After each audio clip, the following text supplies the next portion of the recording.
Buon pomeriggio a tutte e a tutti.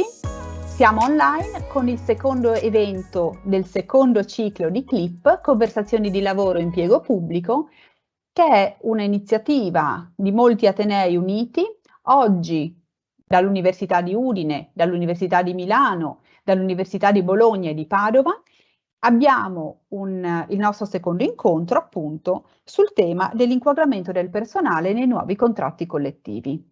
Mi fa molto piacere introdurre questo evento e in particolare segnalare che la giornata odierna vede l'avvio ufficiale del percorso di CLIP come corso di aggiornamento professionale.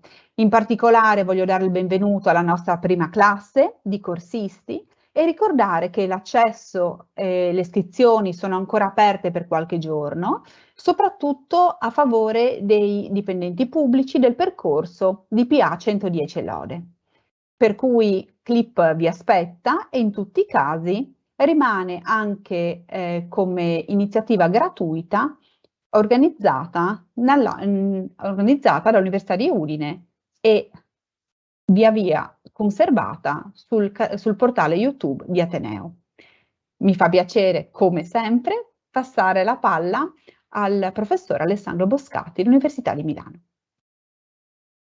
Buon pomeriggio, per me è un piacere iniziare questa seconda giornata su un tema molto importante, cioè l'inquadramento del personale nei nuovi contratti collettivi. Tema importante e tema molto caldo. Tema molto caldo che verrà così discusso e affrontato da tre amici e un'amica qua presenti, il professor Davide Casale, dell'Università di Bologna, il dottor Valerio Talamo, direttore generale dell'Ufficio per le relazioni sindacali e la funzione pubblica, il professor Sandro Mainardi dell'Università di Studi di Bologna e la professoressa Adriana Topo dell'Università di Padova. Li ho indicati in ordine di intervento, che poi il professor Casale dirà qualcosa di più nello specifico. Io mi limito in questa prima fase ovviamente a ringraziarli per la loro partecipazione. Sono molto curioso di ascoltarli perché oggettivamente ed effettivamente è un tema molto caldo, con anche diversità tra i vari comparti, e quindi cosa di meglio? Zittirmi subito, passare la parola al professore Casale per la breve introduzione e poi via via sentire i vari amici relatori e alla fine eventualmente insieme chiosare e discutere su alcune questioni. Grazie, prego Davide. Buonasera a tutti, ringrazio anch'io, tengo molto a ringraziare il professor Zilli, il professor Boscati per aver invitato anche questa sede di Bologna parte di questo ciclo di seminari. La funzione di organizzazione in realtà è una parte centralizzata, quindi non voglio assumermi meriti che non mi competono, e quindi il ringraziamento vuole essere anche proprio per la premurosa cura nella gestione di questo intenso pomeriggio e alla collega che mi ha preceduto, perché il pomeriggio è veramente intenso. L'elenco dei relatori è già stato fatto. Io tengo a ringraziare anche loro per aver accettato l'invito. Il ringraziamento alla professoressa Topo, al professor Talamo, e il ringraziamento è anche in parte, sarà per lui un autoringraziamento al professor Mainardi, perché il professor Mainardi è collega di sede dell'Università di Bologna e quindi ha questo doppio ruolo di relatore ma anche, diciamo, di ospite. I temi che verranno toccati sono nell'ordine, da parte del professor Mainardi, quello dell'inquadramento, o meglio degli inquadramenti. E quindi già qui entriamo direttamente nel vivo delle questioni, per poi proseguire con il professor Talamo, che si occuperà di progressioni, e per concludere con la professoressa Topo, che si occuperà di elevate professionalità. Come dicevo, non voglio rubare spazio ai relatori per l'intensità del programma che ci attende nel pomeriggio, e quindi passerei direttamente la parola al professor Mainardi. Facciamo parlare il dottor Talamo sui nuovi inquadramenti. la regia udinese prende le redini della vicenda, passerei la parola, come da suggerimento del professor Boscati, al dottor Talamo, che ringrazio moltissimo. Sono una grande fan da tempi non sospetti e quindi mi fa molto piacere, sono onorata di averlo anche un po' ospite udinese. E grazie Valerio. Grazie a voi. Innanzitutto un saluto ai collegati nelle varie logge informatiche, un ringraziamento all'invito l'invito a relazionare su un tema che è al centro dell'ennesimo intervento di riforma del lavoro pubblico, ma che ha una sua complessità particolare perché intercetta tutta una serie di istituti. Gli inquadramenti intercettano le progressioni di carriera, subspecie di progressione economica oppure giuridica, i profili professionali nella doppia specie di famiglie professionali costituite dai contratti collettivi, ma anche vedremo di che si tratta, delle cosiddette posizioni di lavoro o profili di ruolo di cui parlano rispettivamente l'ARAN e il Dipartimento della Funzione Pubblica, fino alle tematiche del reclutamento. Innanzitutto cosa farò in questa mia relazione?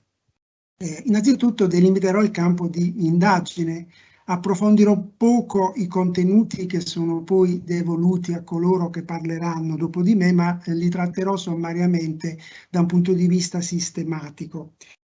E farò riferimento prevalentemente al contratto delle funzioni centrali, con qualche incursione negli altri contratti sottoscritti. Sapete, il contratto della sanità è stato sottoscritto il 3 novembre, quello delle funzioni locali attualmente all'esame della Corte dei Conti. Vi dico anche che cosa non farò in questa relazione. Non farò il direttore generale delle relazioni funzioni sindacali, perché preferisco utilizzare le mie prerogative di studioso della materia con la quale mi confronto da quasi 30 anni. Questo mi dà un po' più di spazio, di libertà, di spazio critico per dire le cose che penso. Ecco, l'inizio della storia io la faccio risalire in realtà alla fase recente del PNRR. Perché la fase recente del PNRR? Perché sappiamo che noi abbiamo affrontato due grandi crisi economico-finanziarie, quello di un decennio fa, quella relativa, cioè la crisi dei debiti sovrani a cui ha fatto seguito la poco invidiabile crisi dello spread, che ha determinato una paralisi di tutte le politiche del pubblico impiego sul piano retributivo e sul piano assunzionale. Tutte le analisi di settore, penso all'ARAN, alla Corte dei Conti, ma anche alle mirabili studi del compianto Lorenzo Mordogna, mettono in evidenza come tutti i paesi europei a fronte di questa crisi dei debiti sovrani abbiano agito nel primo decennio del secolo alla stessa maniera, da un lato decelerando la dinamica retributiva, dall'altro lato bloccando il tasso di sostituzione dei dipendenti cessati. In Italia abbiamo fatto entrambe le cose. Il salario è stato cristallizzato in un ammontare storicizzato senza possibilità di adeguamenti tramite progressione a qualunque titolo denominati. Dall'altro lato il turnover è stato bloccato completamente, salvo limitate deroghe per particolari settori. Questo significa che noi per circa un decennio non abbiamo più avuto né progressioni orizzontali né progressioni verticali. Progressioni orizzontali sono economiche, progressioni verticali che, come sappiamo, la stessa legge Brunetta di qualche anno prima aveva trasformato in una quota riservata dell'ambito dell'unico concorso pubblico, li aveva cioè svincolate dall'essere una procedura autonoma e riservata ai soli interni, diventa una quota di posti riservati. E questo fra l'altro il periodo in cui si verificano quegli effetti devastanti che sono sotto gli occhi di tutti, l'età media dei dipendenti pubblici che sale a 51 anni, e un'ora e due di formazione per ogni dipendente pubblico, tutto ciò che ci restituisce l'idea di un'amministrazione vecchia e malformata che non sa scommettere sul proprio futuro, totalmente incapace, tanto per dirne una, di accettare le sfide della transizione digitale, dello smart working, della reingegnerizzazione dei processi, della capacità, amministrativa, eccetera, eccetera. Sappiamo che poi la contrattazione integrativa ha ripreso a prendere dal 2016, ma fortemente controllata nei suoi flussi di spesa. Dalla contrattazione integrativa, anzi dai fondi della contrattazione integrativa, si ottiene il finanziamento della progressione orizzontale. Le progressioni orizzontali riprendono dal 2016, dopo il blocco precedente, ma nell'ambito di vincoli finanziari draconiani, perché i fondi vengono cristallizzati a un determinato importo, una determinata data, per cui in realtà non possono mai spendere più rispetto a quello che spendevano l'anno precedente. Il turnover invece ci mette di più. Siamo nel 2019 quando il turnover ritorna pieno. Fra l'uno e l'altro provvedimento, invece la legge Madia, il decreto 75 del 2017, prevede delle forme quasi sperimentali di progressione economica verticale che con una serie di paletti piuttosto fermi che rispettano, mi sento di dire, totalmente le guarentigie costituzionali che erano state pronunciate nell'ambito della prima fase delle progressioni professionali come costituite nei primi anni del secolo. Intanto l'Italia e l'Europa entrano, ed ecco il pezzo del PNR, in una nuova crisi, rispetto alla quale la reazione dell'Europa è opposta rispetto a quella preesistente, quella degli anni dello spread, delle crisi degli epochi, dei crediti, diciamo, sovrani.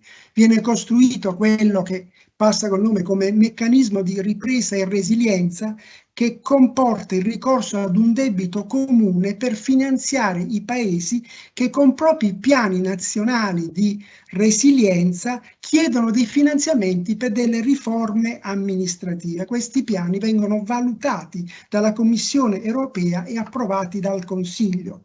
La situazione è opposta a quella di 10 anni prima. Non più quella di ripianare un grosso debito, ma di spendere e bene un grosso credito. È quello che il ministro della funzione uscente diceva, riforme in cambio di soldi. E le riforme che sono nel nostro piano, approvate dall'Europa, incidono proprio su quello di cui parleremo adesso. Valorizzazione professionale con percorsi di carriera collegati alla valutazione, la mobilità orizzontale e verticale, la costruzione di profili specifici per il pubblico impiego che siano attrattivi, e poi ancora la costituzione di un'area intermedia fra i dirigenti e il personale non dirigente, la riforma di un reclutamento pensata sulla verifica delle competenze e sulle attitudini e non sulle competenze. Tutti questi temi confluiscono sui decreti PNRR, quindi il decreto 80 prima del 2021 e il decreto 36 dopo del 2022, nei fatti mettono a terra questi contenuti del piano. Per esempio, il decreto 80 prevede e restaura le progressioni verticali, sebbene in 2 tranche, progressioni verticali di prima istanza che sono addirittura derogatorie rispetto ai titoli di studio e sono devolute nella loro completa attuazione ai contratti collettivi. Qui c'è un primo dubbio sistematico: se le progressioni professionali verticali sono concorso pubblico, come ci ha detto la Corte Costituzionale, come possono essere devolute alla contrattazione collettiva? Non si tratta piuttosto di un contratto impossibile, di un contratto nullo per impossibilità dell'oggetto, perché ha ad oggetto un contenuto indisponibile, ma questo dubbio lo lascio alla fine della relazione, in cui farò qualche chiosa sulla resistenza costituzionale dei nuovi assetti alla luce della giurisprudenza costituzionale in materia. Un altro passaggio che è nel decreto 80 riguarda l'area delle elevate professionalità. In realtà non si dice molto, se non che comunque quest'area delle altre professionalità viene finanziata con le risorse assunzionali, non sono risorse contrattuali, e che nasce vuota, nel senso che si deve riempire successivamente. Ecco, passiamo allora al cuore della relazione: i contratti collettivi successivi, che avevano il compito in parte di, come posso dire, accogliere la missione della legge che abbiamo visto delegava tutta una serie di compiti a questi contratti collettivi, ma in parte era forte di una missione propria che si era data, che i contratti collettivi si erano dati, perché non ricordiamo che a margine dei contratti 2016-2018 tutti i contratti collettivi recano un'indicazione per la creazione di commissioni per la realizzazione di sistemi di classificazioni professionali, e queste commissioni hanno continuato a lavorare e hanno costruito un nuovo sistema di classificazione professionale. Vediamolo. In primo luogo c'è un inquadramento automatico che decorre dal 1° novembre per le amministrazioni centrali, delle funzioni centrali, successivamente chiaramente per i contratti che arrivano insomma dopo, ed è una mera trasposizione automatica per cui la prima area confluisce in quella degli operatori, la seconda in quella degli assistenti, la terza in quella dei funzionari. Ripeto, non si deve far nulla, l'ha già fatto il contratto. Però alle 3 aree viene aggiunta la quarta area, quella delle elevate professionalità. C'era il dubbio, quando venne costruita questa norma, di che cosa si trattasse effettivamente quest'area delle alte professionalità. Doveva essere un grado di inquadramento, come accade più o meno per le università, o doveva essere un incarico pregiato, come accade per gli enti locali. Nei fatti sembra che si sia costituita una crasi fra i due modelli, perché noi abbiamo un inquadramento nel cui ambito vengono conferiti incarichi che sono obbligatori, per cui tutti quelli che sono nella quarta area hanno un incarico obbligatorio. La struttura della retribuzione è più adatta a quella della dirigenza che non del resto dell'amministrazione, perché come sappiamo gli elevati, i professionisti e comunque il personale di elevata qualificazione fruirà di una retribuzione tabellare, ma anche di una posizione, di un risultato. L'area nasce vuota, ma non si popolerà, come ho detto prima, attraverso le progressioni di prima istanza, quelle in deroga al titolo, diciamo, di studio. Successivamente potrà attingere alle progressioni a regime, ovvero da assunzioni dall'esterno. Poco sistema di relazioni sindacali, perché correttamente, una volta chiarita la natura concorsuale dell'accesso a quest'area, non c'è competenza del contratto collettivo se non per questa struttura della retribuzione, poi tutto il resto sarà discrezionalità amministrativa. Ma questa materia chiaramente la rinvio per gli sviluppi più specifici che affronterà dopo di me. Succintamente anche le progressioni verticali, come vengono definite dai contratti collettivi. In primo luogo si prevede un periodo lungo, e su questo ritorno, per fare queste progressioni verticali di prima attuazione fino al 31 dicembre 2024. In questo periodo si faranno solo progressioni verticali di prima attuazione. Sono inibite le progressioni verticali che invece sono quelle a regime. Questo è come posso dire, è un alert, è un'indicazione che viene dall'ARAN e che potrebbe comportare anche qualche dubbio di tipo sistematico, perché non c'è questa indicazione nel contratto collettivo. Il principio della deroga al titolo di studio viene sublimato con 8 anni di presenza, di esperienza professionale per l'area degli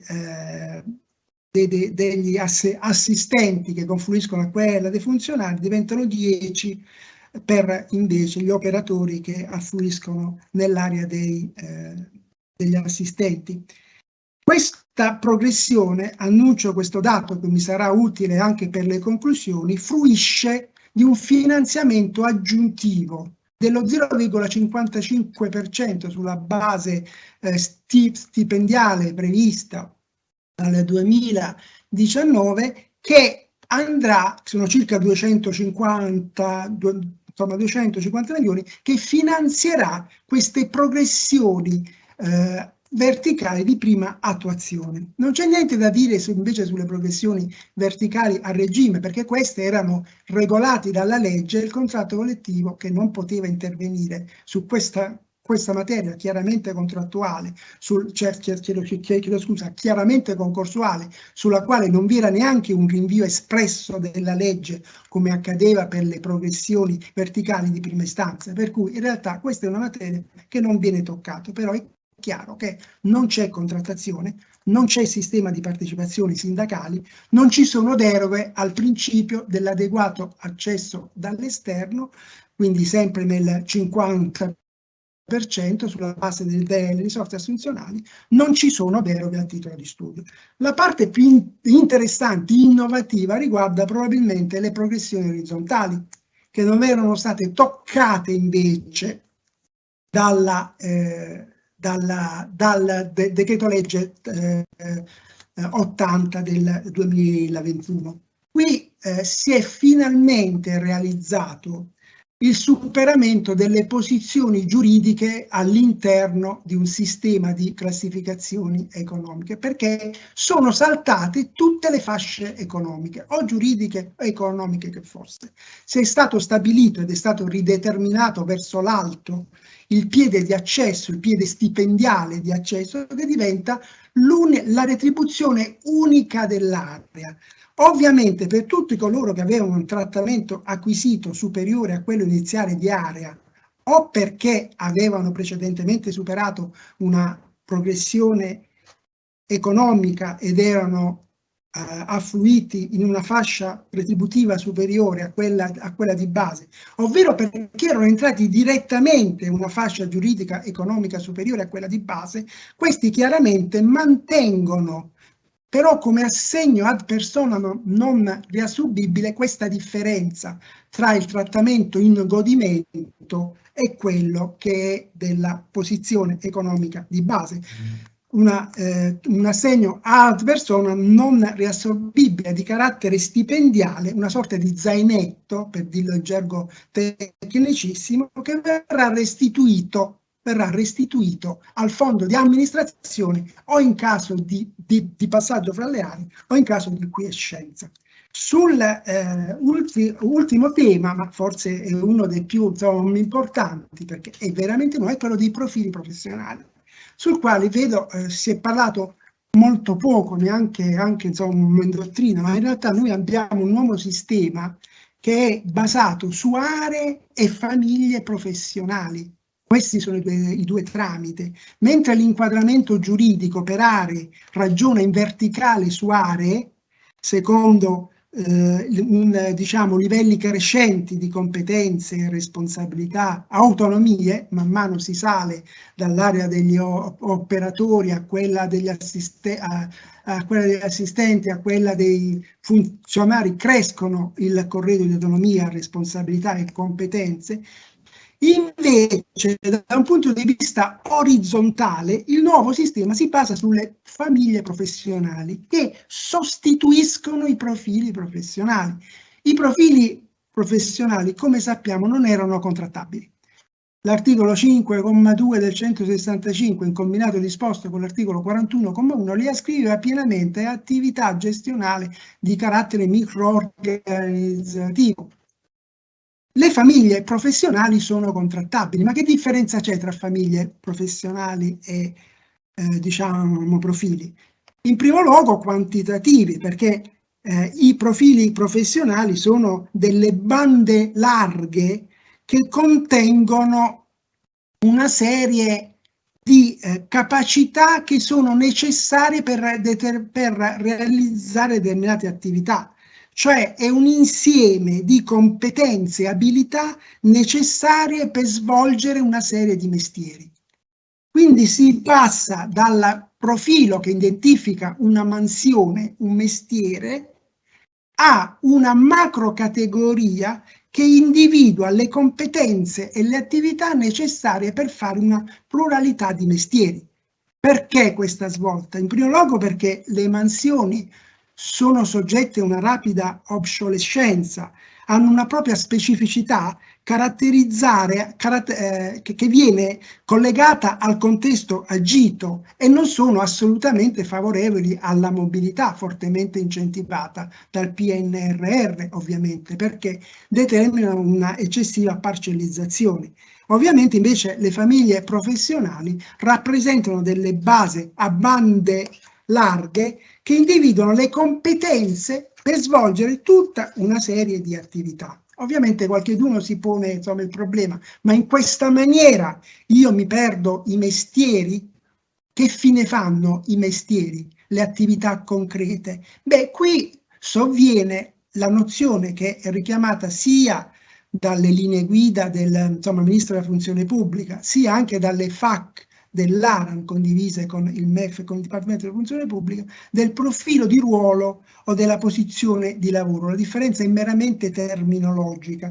Si tratta cioè dell'identificazione in concreto del facere del dipendente ascritto alla famiglia professionale. Per cui se noi abbiamo la macrofamiglia di funzionario amministrativo e gestionale, poi sarà nell'ambito della potere datoriale micro-organizzazione individuare per una di queste persone ascritte a questa famiglia, per esempio l'attività di specialista paghe. Ho fatto un esempio del tutto banale, ma che può dare il senso di come si declina la relazione tra famiglia professionale e profilo di ruolo oppure posizione di lavoro in cui si identifica il mestiere, sapendo che i mestieri passano perché cambia l'organizzazione, perché cambiano le esigenze dell'amministrazione, ma le famiglie professionali come contenuti larghi dovrebbero agevolare anche la mobilità. Ecco perché è molto importante che vengano costruite queste famiglie professionali, anche perché le nuove progressioni verticali, perché quelle orizzontali danno solo un incremento retributivo. Sappiamo che è il contratto collettivo che stabilisce che per ogni area sono previsti un certo numero di incrementi retributivi che sono differenziali a regime, ma in realtà non configurano l'accesso a una fascia economica superiore, ma semplicemente un incremento retributivo. Quindi diciamo che è pericoloso il ritardo delle amministrazioni che ancora non hanno provveduto a definire le progressioni, le famiglie professionali. Chiediamoci come potranno avvenire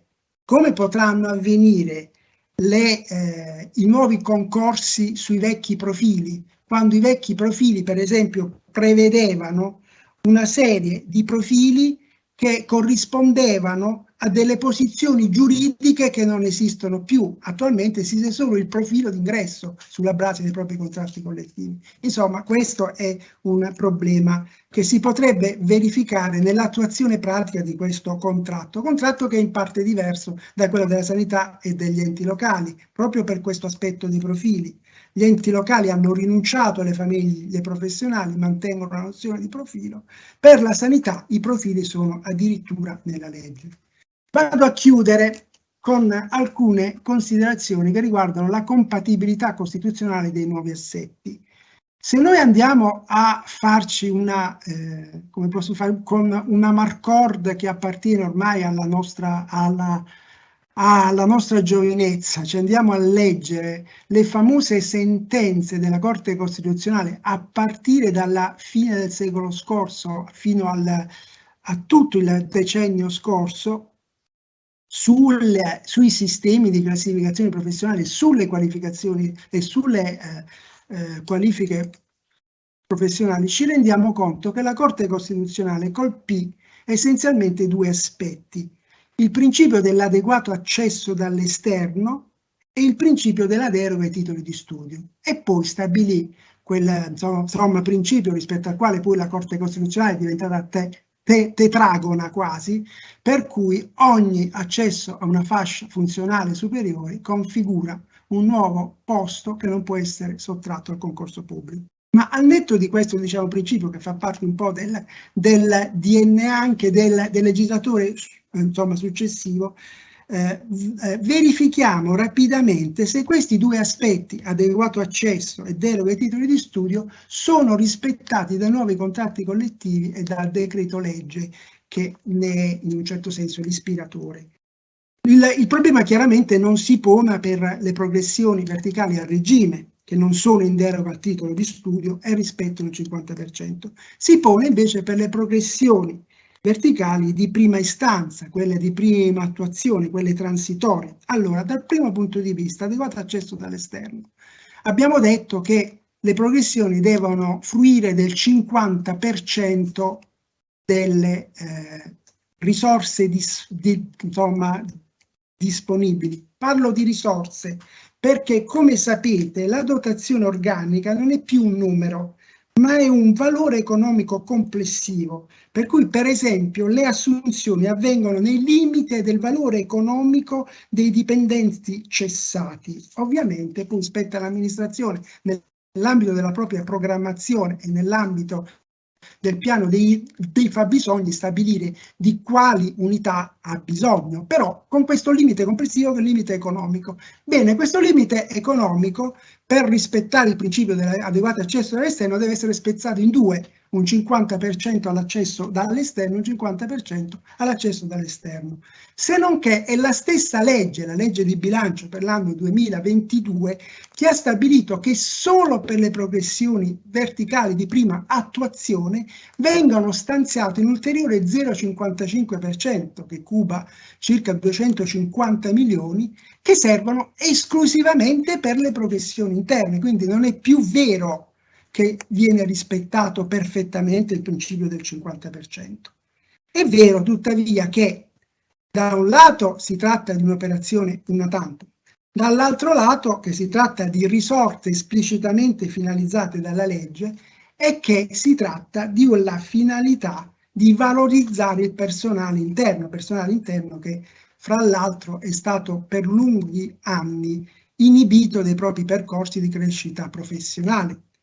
D'altra parte bisogna ancora aggiungere che l'ARAN ha fatto un utilizzo molto prudente delle facoltà che gli dava la legge. La legge, se ve andate a leggere, ipotizzava davvero un reinquadramento automatico in deroga ai titoli di studio. Sembrava proprio una vera operazione di reinquadramento tipo legge 312 del 1980. Il contratto collettivo invece ha stabilito una procedura comparativa che però si svolgerà in un periodo di tempo abbastanza lungo, sono 2 anni e mezzo quasi, dal 1° novembre 2022 fino al 31 dicembre 2014. Ora, per andare a chiudere, per diciamo davvero, la riserva di legge dell'articolo 97, diciamo sappiamo, ha carattere relativo e non assoluto. Per cui la legge può derogare al concorso pubblico in presenza di particolari ragioni giustificatrici. La deroga però, dice sempre la Corte Costituzionale, deve essere ben distinta, riconoscibile, di stretta interpretazione e deve operare in casi determinati. Questa procedura una tantum in realtà avrà tanto di quel tempo per dispiegarsi e interesserà presumibilmente tutti i dipendenti pubblici che queste richieste della Corte Costituzionale potrebbero essere giudicate nei fatti violate, non assicurate queste vertigini della Corte Costituzionale. Rimane una circostanza, e chiudo con questa riflessione, che le progressioni verticali sono comunque uno strumento assunzionale di natura derogatoria, che viene però definito a regime. Basti pensare che si procede non con selezioni, ma non per diciamo comparazioni. Ho in mente anche l'ultimo bersaglio di Alessandro Boscati sui reclutamenti, che evidenzia bene questa distinzione. E questo mi fa pensare che forse è vero quello che dicono alcuni autori, penso a Benedetto Cimmino, che noi siamo in una situazione di progressiva ma inarrestabile e forse costituzionalmente compatibile in un sistema di deroga costante al principio del concorso pubblico, nel senso che il concorso pubblico risulta una forma residuale rispetto a delle forme di assunzione in ruolo che invece di essere la deroga tendono a diventare sempre di più, insomma, le eccezioni. E io chiudo così, c'è una dequotazione, cioè del principio del concorso pubblico, che potrebbe anche essere giudicata come costituzionalmente compatibile. Questo chiaramente salverebbe anche dalle censure ipotetiche che io ho ipotizzato quando ho parlato di queste progressioni verticali di prima attuazione. Io spero di essere stato insomma nei termini. Sono contento perché io tendo sempre a esondare, quindi devo stare attento. Grazie a tutti. Sono io che ringrazio te, Valerio, per la bellissima relazione.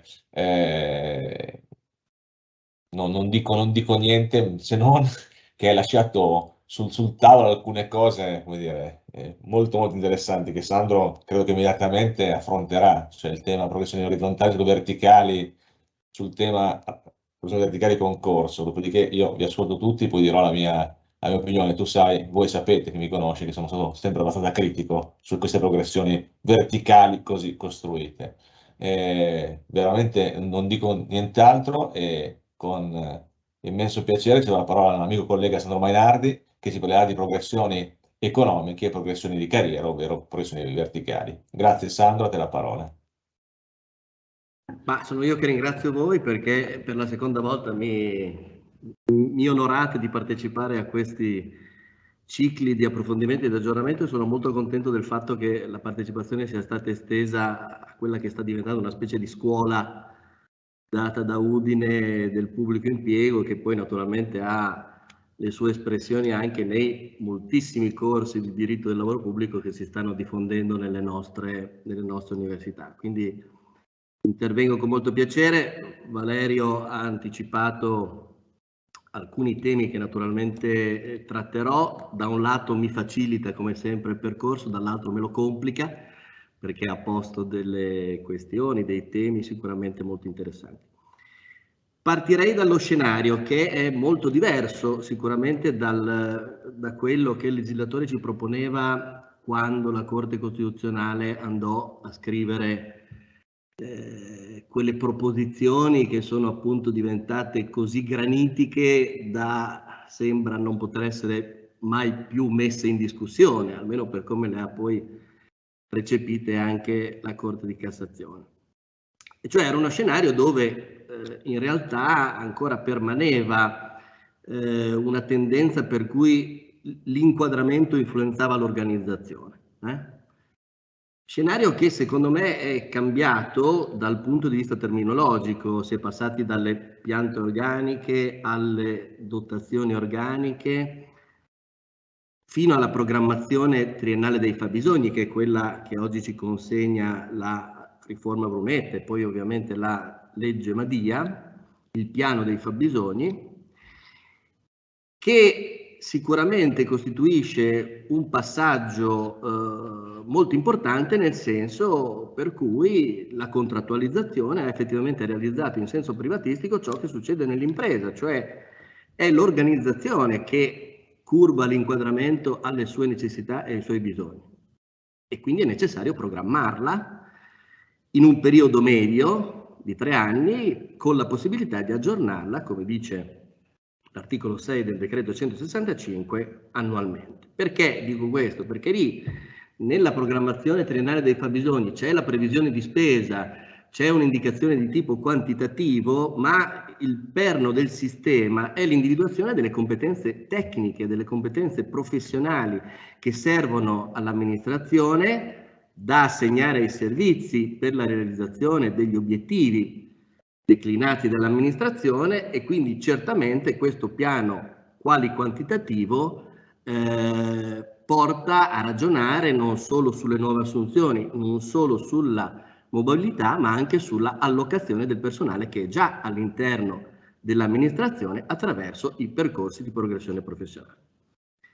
Questo direi è molto ben confermato proprio dal PNRR, che è diventato una specie di vagoncino che sta cercando di effettuare delle trasformazioni, seppure per una vicenda tutto sommato contingentata nel tempo e nelle finalità. Dice il piano che è assolutamente necessaria una revisione dei percorsi di carriera della pubblica amministrazione che introduca maggiori elementi di mobilità sia orizzontale tra amministrazioni che verticale per favorire gli avanzamenti di carriera dei più meritevoli e capaci e differenziare maggiormente i percorsi manageriali.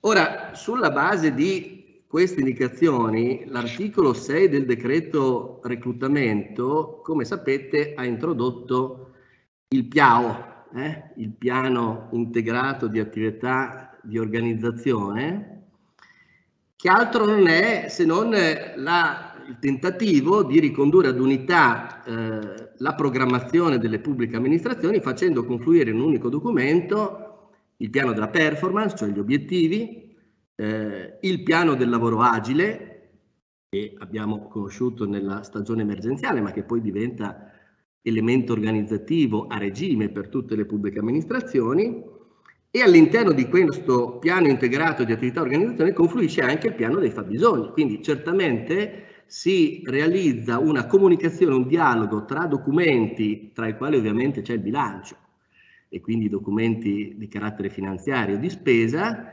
che possono al meglio disporre la programmazione delle risorse umane sia in termini di nuove assunzioni sia in termini di progressione.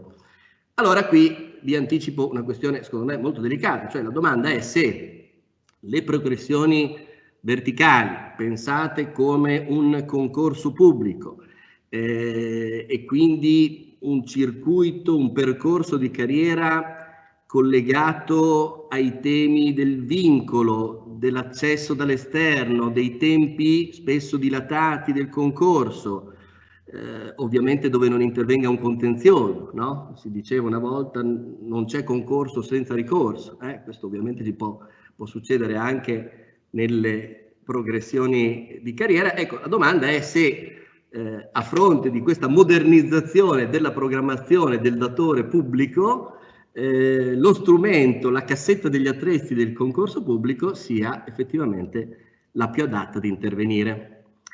E che il PNRR abbia innescato una sorta di crisi di ricetto, sono molto d'accordo sulle conclusioni di Valerio e mi allineo a quel filone, una crisi di rigetto rispetto al sistema del concorso pubblico è dimostrato dal decreto legge 1 aprile 2021 numero 44 che all'articolo 10 dispone una deroga indiscriminata alle regole sul concorso pubblico a partire dal DPR numero 487 del 1984 passando dal DPR 272 del 2004 per finire addirittura con le regole abbastanza nuove del decreto della legge concretezza 56 del 2019, quindi è un dato ormai normativo che vi sia la tendenza ad abbandonare quella strumentazione per accedere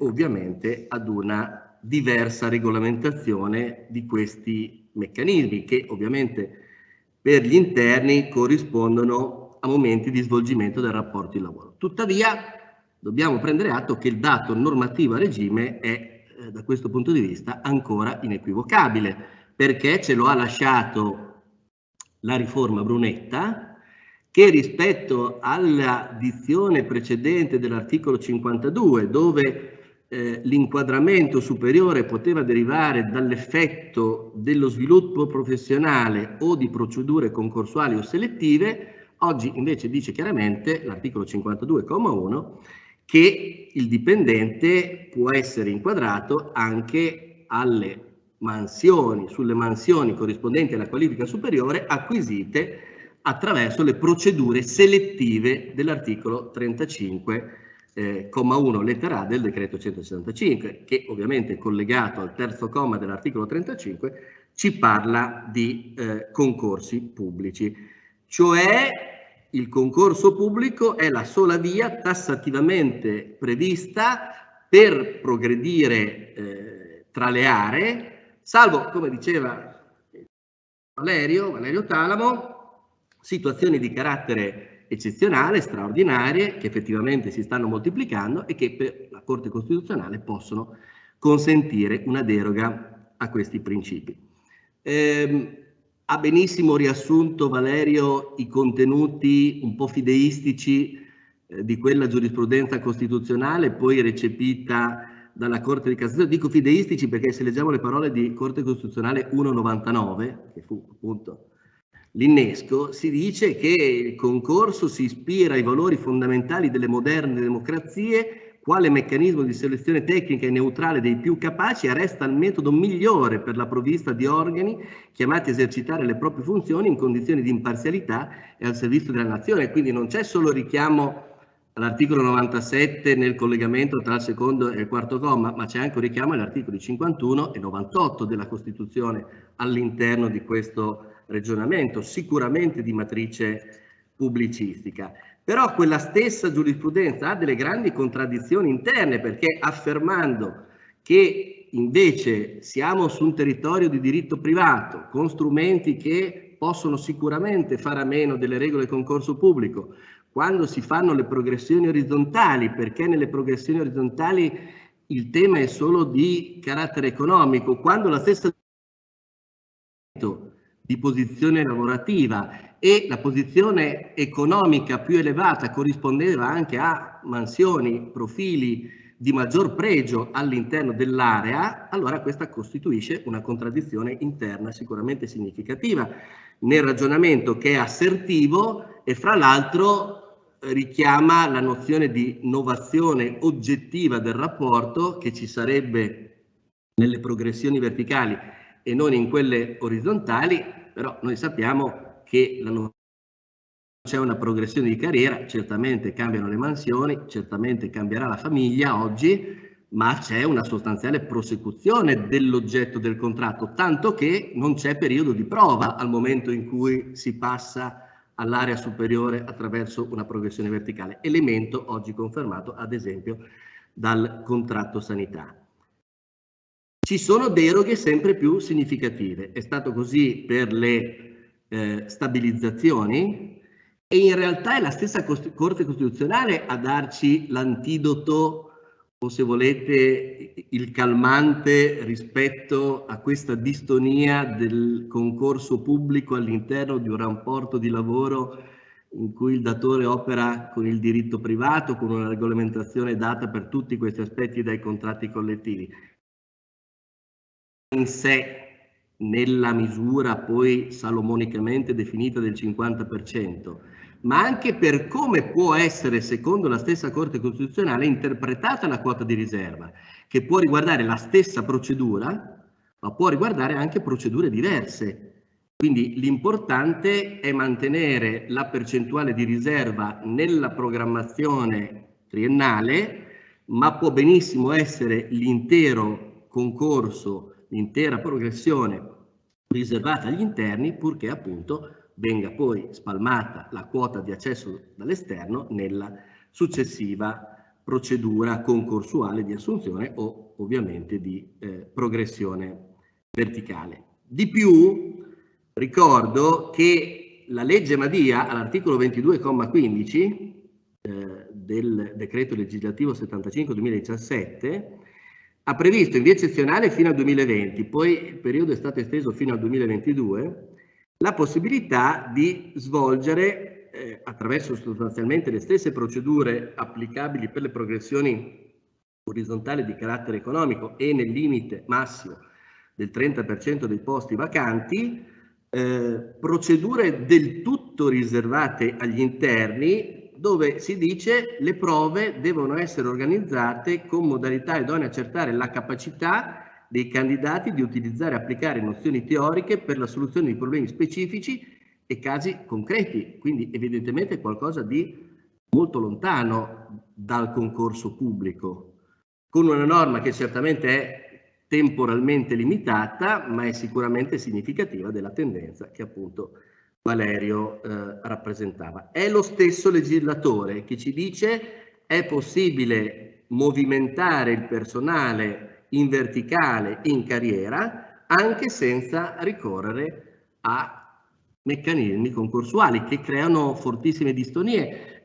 Pensate solo al rapporto tra valutazione della performance, che è sicuramente privatistica, e svolgimento di concorso pubblico. Di chi è la giurisdizione se il problema concorsuale è collegato ad una valutazione errata che va a formare il titolo di partecipazione a quel concorso, a quella progressione? È del giudice ordinario del lavoro o è assorbita dal giudice amministrativo, in quanto la giurisdizione sulle progressioni verticali è evidentemente declinata dalla stessa Corte di Cassazione a favore del giudice amministrativo? E poi la cartina di tornasole, guardate, è nella disciplina delle società pubbliche, controllo pubblico, decreto legislativo 175 del 2016, l'articolo 19 richiama certamente i principi di imparzialità, trasparenza, evidenza pubblica dell'articolo 35 del decreto legislativo 165 2001, lo fa solo per le nuove assunzioni. A mio parere quelle norme non sono normativamente estensibili anche alle progressioni verticali all'interno delle società pubbliche, ma anche se così fosse, una volta adempiuto attraverso regolamenti delle società a questi tre principi dettati dall'articolo 35, il carattere giuridico, la natura giuridica di queste procedure è indubbiamente di diritto privato e lo è anche nella fase del reclutamento per la prima volta all'interno di queste società. Vengo al decreto reclutamento, perché il decreto reclutamento, decreto legge 80 del 2021, all'articolo 3 va a modificare il comma 1 bis dell'articolo 52, dicendoci che il 50% del reclutamento deve essere riservato all'esterno, quindi evidentemente c'è una indicazione per cui su una progressione interna si deve riservare una quota agli esterni, quindi una inversione anche concettuale rispetto al concorso pubblico, che invece dovrebbe avere quota riservata agli interni e non il contrario. Ma è molto interessante verificare che la norma parla di procedura comparativa, cioè mentre al primo comma si parla di procedure selettive di cui all'articolo 35, come il pesce d'ori nel film Nemo, no? Quindi sembra che il legislatore abbia una specie di dimenticanza, di perdita di memoria a breve termine. Nel comma immediatamente successivo invece si dice che sono procedure comparative che vengono collegate finalmente ad una serie di criteri di legge, ma che evidentemente pongono il tema del se le procedure comparative siano le procedure selettive di cui all'articolo 35. Io credo che il legislatore volesse dire la stessa cosa. Lo dico perché c'è un'altra norma abbandonata un po' in cantina, l'articolo 24 del decreto 150 del 2009, il quale molto più chiaramente ci dice che le progressioni interne in carriera avvengono attraverso concorsi pubblici. E quindi al netto di una imprecisione tecnica del legislatore, le procedure selettive sono le procedure comparative di cui al nuovo comma 1 bis e viceversa. Quindi della norma apprezzerei il catalogo di criteri che sono sicuramente collegati al merito, tendono a valorizzare il merito. La critica, e qui concordo con Valerio, è sull'ultima parte della norma che effettivamente dà la possibilità in sede di revisione degli ordinamenti professionali di fare delle tabelle di equiparazione. Qui non c'è, come nella legge Madia, un mandato a fare progressioni in deroga. Qui c'è la formazione di tabelle di equiparazione nelle quali l'accesso può avvenire dall'area inferiore all'area superiore anche in assenza dei titoli di studio, che vengono normalmente previsti per l'area, che vengono invece sostituiti, chiamiamola come volete, dall'esperienza, meglio perché bisogna essere realistici, dall'anzianità di appartenenza all'area per un certo periodo individuato dai contratti collettivi. Questa indicazione di procedura comparativa ha influenzato i contratti collettivi, cioè è possibile registrare una diversa, maggiore ampiezza dello spazio negoziale effettivamente riconosciuto alle parti in materia di progressioni verticali, il che potrebbe sicuramente essere, perché la modifica dell'articolo 40, primo comma del decreto 165 ci dice di una competenza contrattuale per tutti gli aspetti del rapporto di lavoro. Poi sappiamo che le progressioni verticali fino a questo momento non sono state oggetto di contrattazione collettiva, ma sono state oggetto di partecipazione e confronto, essendo la regolamentazione poi un prodotto unilaterale dell'ente. Il CCNL funzioni centrali credo che non si sia particolarmente fatto impressionare o influenzare dall'addizione del nuovo articolo 52,1 bis. All'articolo 17 il contratto si limita a replicare il disposto dell'articolo 52,1 bis. Diverso forse il contratto collettivo della sanità, che è dell'altro giorno, sembra osare di più, intanto perché viene richiamato il raccordo importante, come dicevo all'inizio, al piano triennale dei fabbisogni nella definizione delle progressioni verticali in carriera, e poi la norma parla di procedura selettiva interna, così lasciando intendere o sottolineando una più marcata differenziazione tra le procedure che riguardano gli esterni e il percorso invece che è riservato, può essere riservato agli interni. C'è anche nel contratto sanità maggiore precisione nella declinazione dei criteri del 52,1 bis. Vi faccio un esempio: è titolo negativo ai fini della progressione verticale l'avere riportato sanzioni disciplinari negli ultimi 2 anni, quindi applicando la regola, diciamo così, privatistica di valenza della recidiva anche al di fuori del procedimento disciplinare. Ma la vera esigenza, come diceva bene Valerio Talamo, di sganciarsi dalle regole del concorso pubblico è appunto nelle norme di prima applicazione dei contratti collettivi, e cioè la possibilità di accedere all'area superiore fino al 31 dicembre 2024 con procedure, e qui non concordo con Valerio perché la norma non dice procedure comparative, ma parla di procedure valutative.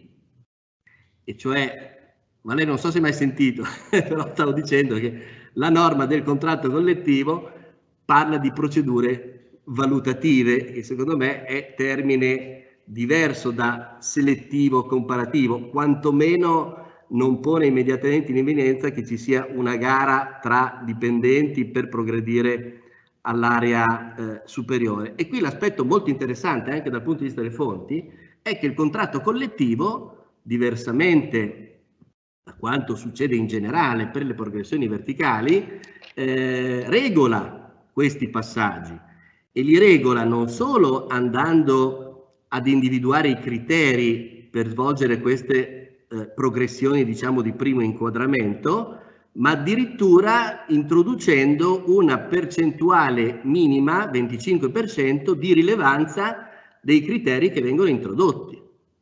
Quindi, al di là del fatto che poi si debba fare il confronto sindacale con l'amministrazione per andare a stendere la regolamentazione sulle progressioni verticali di primo inquadramento, la norma dice possono le amministrazioni, quindi il fatto che sia un obbligo per le amministrazioni passare da lì credo sia contraddetto dallo stesso testo del contratto collettivo. Insomma, diversamente da quanto ritiene l'agenzia, io penso che qui si potrebbero fare subito a regime, anche se non vedo chi potrebbe indurre quest'idea, progressioni verticali passando direttamente dalla norma a regime e non dalla norma transitoria, però certamente abbiamo il fenomeno di un contratto collettivo nazionale che detta i criteri per le progressioni verticali. In questa prima fase di inquadramento che però, come diceva Valerio Talamo, potrebbe durare anche parecchio tempo, fino al 2024, dando la possibilità di svolgere una procedura per cui non è necessario il titolo di studio che sarebbe necessario per l'accesso dall'esterno, ma è sufficiente l'esperienza maturata nell'area di provenienza. Vi faccio un esempio del contratto collettivo nazionale. Dall'area degli assistenti all'area dei funzionari occorrerebbe la laurea magistrale e 5 anni di esperienza maturata nell'area degli assistenti. Secondo la tabella allegata al contratto può essere sufficiente il diploma di scuola secondaria di secondo grado e almeno 10 anni di esperienza maturata nell'area degli assistenti. Progressioni economiche orizzontali. Qui abbiamo già detto, la giurisprudenza costituzionale e di legittimità conferisce a queste procedure una natura diversa, volta solamente a premiare il dipendente per essere collocato validamente nell'area di appartenenza attraverso incrementi di carattere stipendiali. Per questo motivo sappiamo la giurisdizione è del giudice del lavoro e lo è, dice la Corte Costituzionale, perché qui il datore di lavoro opera con poteri privatistici, quelli dell'articolo 5,2 del decreto 165. Ancora una volta, il comma 1 bis dell'articolo 52 recepisce questa indicazione: le progressioni all'interno della stessa area vengono secondo principi di selettività, in funzione delle qualità culturali e professionali, dell'attività svolta e dei risultati conseguiti attraverso l'attribuzione di fasce di merito, che non sono più quelle dell'articolo 19 del decreto Brunetta, come sapete, ma sono state sostituite. Non tanto le fasce, ma appunto i criteri vengono definiti dai contratti collettivi. Che cosa rileviamo da questa, ma anche dall'altra norma che sta in cantina, cioè l'articolo 23 del decreto 150 sulle progressioni economiche orizzontali, che fra l'altro è collocata nel titolo terzo del decreto 150? Ciò significa che la norma è imperativa, non può essere derogata dai contratti collettivi, è inserita di diritto nei contratti ai sensi e per gli effetti degli articoli 1339 e 1419 secondo comma. Insomma, stiamo parlando di una norma che dovrebbe addirittura essere inserita di diritto appunto nei contratti collettivi. Il significato di questo assetto è quello di caratterizzare in senso davvero premiale le progressioni economiche orizzontali, ed è chiaro che questa indicazione normativa che si sviluppa tra il 2009 e il 2017, perché la riforma Madia l'ha confermata, non è altro che un fortissimo tentativo di somministrazione di antibiotico rispetto a ciò che è successo nell'applicazione dei contratti collettivi che hanno preceduto queste riforme, dove i problemi stavano nella scarsissima o nulla selettività delle progressioni economiche orizzontali, della loro estensione a tutti i dipendenti delle amministrazioni e a monte, fatto probabilmente ancora più grave, nella progressiva erosione dei fondi per la contrattazione collettiva decentrata, integrativa, che dovevano alimentare le progressioni economiche orizzontali, ovviamente solo con risorse stabili, perché le progressioni si consolidano nel trattamento stipendiale anche ai fini pensionistici, quindi da un lato c'è un grande interesse sindacale a farle e dei lavoratori ad acquisirle, ma dall'altro potevano essere finanziate all'interno dei fondi per la contrattazione collettiva integrativa solamente con un certo tipo di risorse. E la giurisprudenza della Corte dei Conti, tra i vari vizi di queste progressioni, ovviamente enumera anche il vizio, diciamo, originario, cioè quello di non avere risorse e soprattutto le giuste risorse per alimentare le progressioni in modo stabile per tutto il percorso lavorativo dei dipendenti che lo acquisiscano. La riforma Madia non ha potuto che confermare questo carattere premiante e la contrattazione collettiva nazionale e integrativa soprattutto della stagione 2016-2018 ha sicuramente recepito le indicazioni di selettività e di distribuzione delle progressioni ad una quota limitata di dipendenti, come dice la legge.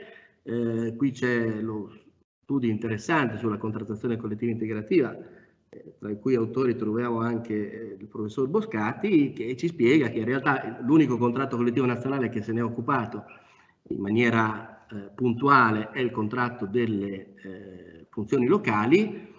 Poi in realtà in quella stagione la principale competenza in materia di progressione economica orizzontali è toccata alla contrattazione collettiva integrativa di secondo livello, anzitutto per la definizione, oltre che delle risorse disponibili all'interno dei fondi e per la loro distribuzione, per la definizione dei criteri attraverso i quali potevano essere svolte le progressioni economiche orizzontali.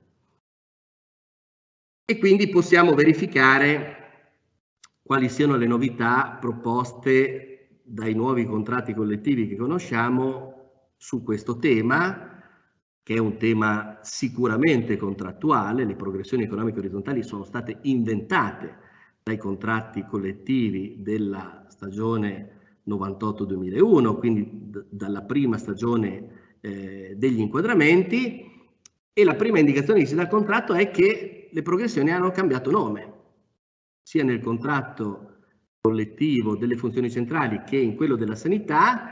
Si parla di differenziali stipendiali o di differenziali economici di professionalità. Purtroppo non ho un acronimo, se avessero utilizzato quello della sanità potrebbe essere dalle PEO ai DEP, differenziali economici di professionalità, a significare, come diceva giustamente Valerio, che il punto è qui davvero solamente di carattere economico.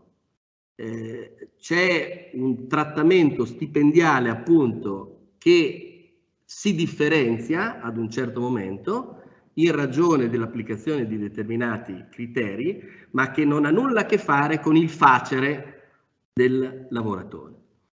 E quindi più che remunerare il merito, mi sembra che con molto più realismo i nuovi differenziali stipendiali remunerino il maggior grado di competenza professionale che è stato progressivamente acquisito dai dipendenti nello svolgimento delle attribuzioni dell'area e della famiglia professionale. Anche per questo è importante che siano definite al più presto le famiglie professionali e, appunto, rispettando la nuova denominazione, mi sembra che i contratti in maniera molto chiara definiscano i differenziali stipendiali come incremento stabile del trattamento economico.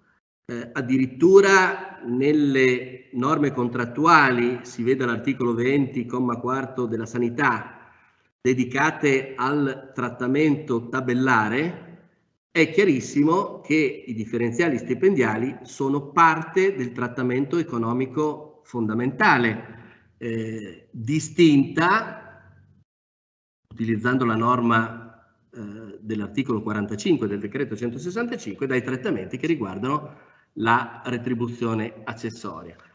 Però permane l'ambiguità per cui, pur essendo parte del trattamento fondamentale, pur essendo parte del tabellare, il loro finanziamento si è data dal fondo per la contrattazione collettiva, che certamente ha altre voci che vanno a far parte del trattamento stipendiale fondamentale, però non così importanti come potrebbe essere quello relativo ai differenziali stipendiali, che non riguardano le elevate professionalità e soprattutto, come si diceva, fanno scomparire le posizioni economiche all'interno delle aree, e cioè il primo importante vincolo che deriva dal contratto collettivo nazionale e deriva da una tabella del contratto collettivo nazionale è che viene fissata dal contratto nazionale la misura annua lorda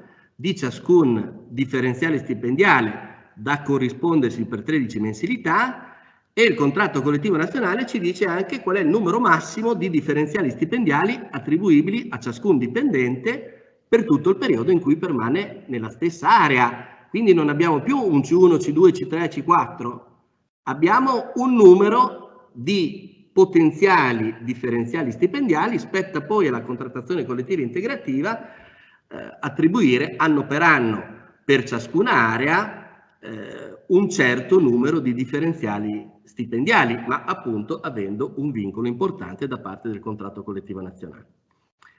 Non solo, diversamente dal passato, i contratti nazionali, affermando, e non potevano fare diversamente, la selettività della procedura di attribuzione, passano anche a definire direttamente i criteri di partecipazione, selezione e di attribuzione dei differenziali stipendiali, dando indicazioni di percentuale per non meno del 40% del punteggio base alla valutazione di performance, non più del 40%, è importante diciamo la locuzione di accompagnamento, non più del 40% all'esperienza professionale maturata, cioè è più importante la performance dell'esperienza barra anzianità maturata dal dipendente, e solo la parte residua per arrivare al 100% dei criteri sono nella competenza della contrattazione collettiva integrativa. Quindi non so se concordate con me, c'è un fortissimo spostamento di competenza nella struttura contrattuale dal contratto collettivo integrativo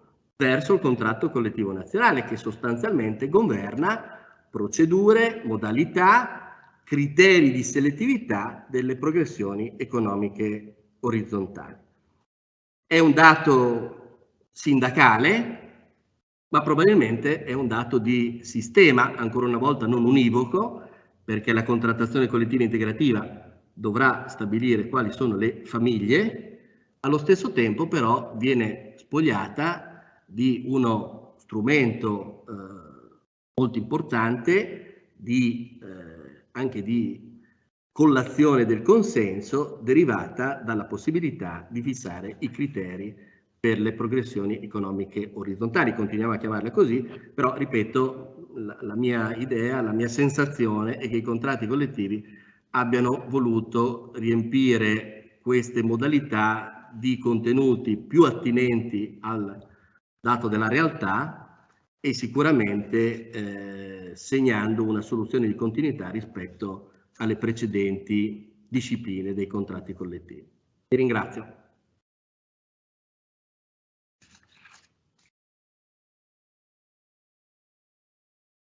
Sono io che ringrazio il professore Mainardi per questo ulteriore bellissimo intervento, dove sostanzialmente ha, come dire, messo al centro il ruolo del contratto collettivo nazionale. E se posso fare una prima, insomma, l'unica osservazione, ecco, io non sono così critico su questo punto, cioè nel senso che a livello integrativo era veramente difficile tenere, e quindi questo, dopodiché invece sono un po' più critico sul fatto che il contratto collettivo nazionale si interviene sul tema progressioni verticali, ma quello voglio dire è un'altra questione. Ma comunque veramente mi taccio perché non vedo l'ora di ascoltare la professoressa Adriana Topo, ordinaria all'Università di Padova, che ci parla del tema dei temi, potremmo dire, che è il tema delle elevate professionalità o elevate qualificazioni in certi comparti, questo elemento nuovo che tanto ha fatto e credo che tanto farà discutere. La ringrazio tanto per aver accettato l'invito, come direbbe Maria De Filippi,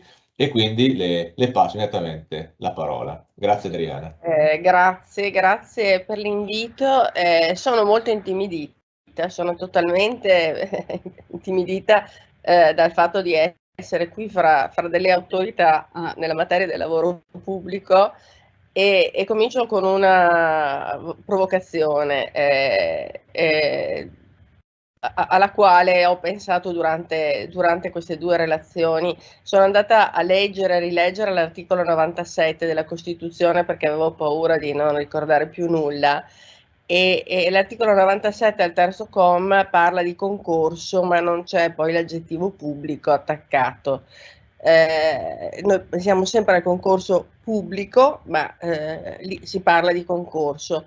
E io, diciamo, nelle letture non giuslavoristiche frequento dei testi stravaganti come La guida dei perplessi, sono dei libri che si utilizzavano nel Medioevo e venivano scritti nel Medioevo per supportare coloro che si confrontavano con i libri della Bibbia, in particolare il Pentateuco, e non riuscivano a capire se quello che stava scritto in quei libri doveva essere preso alla lettera oppure no.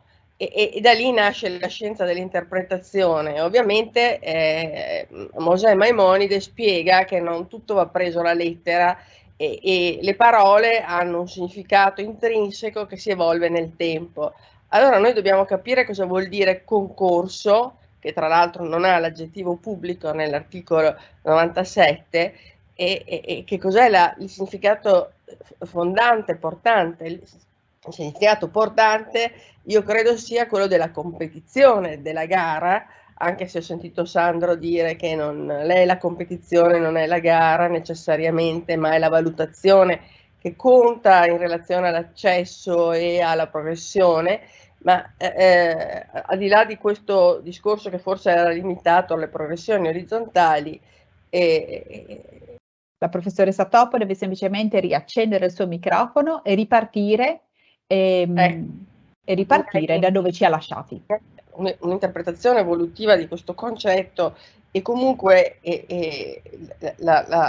come dire, un'interpretazione evolutiva e allo stesso tempo alla luce della Corte di quanto ci ha detto la Corte Costituzionale sulla integrazione fra le fonti nella disciplina del lavoro pubblico, che implica l'equilibrata integrazione fra il contratto collettivo e la legge, ci può fare in qualche maniera superare delle perplessità o dei dubbi o i dubbi che sorgono in materia di costituzionalità, lì dove siamo portati o siamo chiamati attraverso la contrattazione collettiva a integrare dei profili che tradizionalmente siamo abituati a considerare di competenza, no? Dell'area più strettamente pubblicistica. Ecco, il concorso peraltro è un metodo, no? È un metodo che di per sé implica il rispetto di certe regole, ma che conduce a un risultato di efficienza in relazione ai criteri che in esso sono inseriti, no? Che con esso vengono applicati. E da questo punto di vista mi sembra che la riforma che è stata o che si vuole operare attraverso la revisione della disciplina delle mansioni, della quale siamo chiamati a portare oggi in materia di lavoro pubblico, abbia introdotto qualcosa di interessante. Chiusa questa parentesi iniziale, va detto che questa revisione dell'articolo 52 abbiamo detto, chiamata a occuparsi di tutti i comparti e riguarderà tutti i comparti del lavoro pubblico e tutte le professionalità. A me piace però subito ricordare che ci sono due eccezioni importanti, o meglio un'eccezione importante che invece avrebbe avuto come dire, particolarmente significato visti i criteri sulla base dei quali la valorizzazione delle mansioni, dei compiti e anche della carriera del lavoratore è regolata da parte della legge in questo contesto nuovo e interessante ci attrae. è che essa non riguarda i docenti delle scuole, non riguarda i docenti dei conservatori, non riguarda i docenti degli istituti d'arte, cioè soggetti in relazione ai quali certamente si può discutere di competenza, di diversificazione delle competenze, di diversità dei profili dello sviluppo delle carriere nel corso del tempo. Voi potete immaginare che avere come docente al conservatorio un professionista di grande fama, un violinista di grande fama, un concertista di grande fama, o avere invece un musicista che ha semplicemente acquisito un titolo, un diploma presso un qualsivoglia conservatorio, o avere un grande artista è un qualcosa di diverso,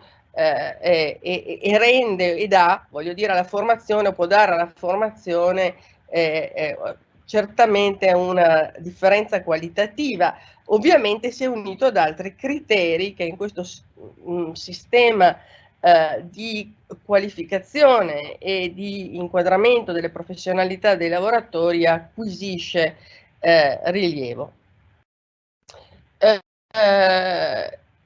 Certamente poi nella riforma ha avuto un impatto evidente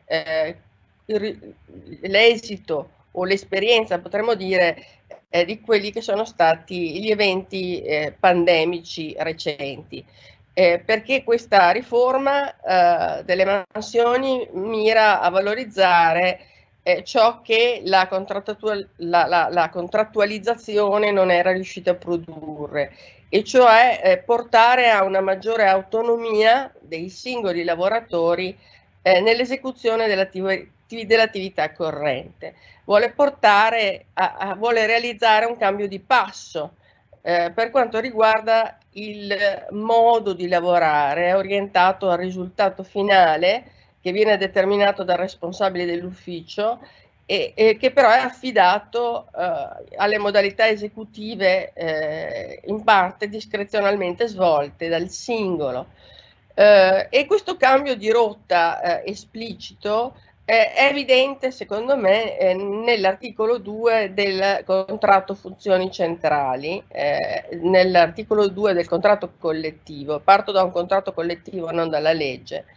E in questo contratto, all'articolo 2 intitolato Obiettivi e finalità del nuovo ordinamento professionale, adottato nello specifico comparto, emerge proprio lo scambio, cioè il significato di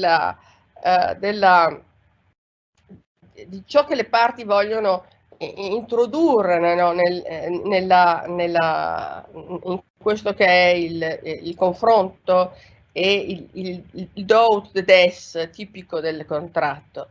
Il contratto e il modello classificatorio ha la finalità di fornire alle amministrazioni uno strumento innovativo efficace di gestione del personale e contestualmente offrire ai dipendenti un percorso agevole e incentivante di sviluppo professionale. A mio avviso questa norma di contratto collettivo, lungi dall'essere una clausola meramente estetica, avrà un significato ai fini dell'interpretazione delle altre norme del contratto collettivo, che dovranno essere lette proprio nel senso indicato, nel senso della flessibilizzazione e quindi dell'accentuazione dei poteri di gestione dell'impresa, dell'azienda pubblica, lì dove vengono interpretati questi nuovi concetti e queste nuove figure, no, delle famiglie professionali, per esempio, e d'altro canto lì dove si va a analizzare che cosa? Le clausole che riguardano la progressione dei lavoratori.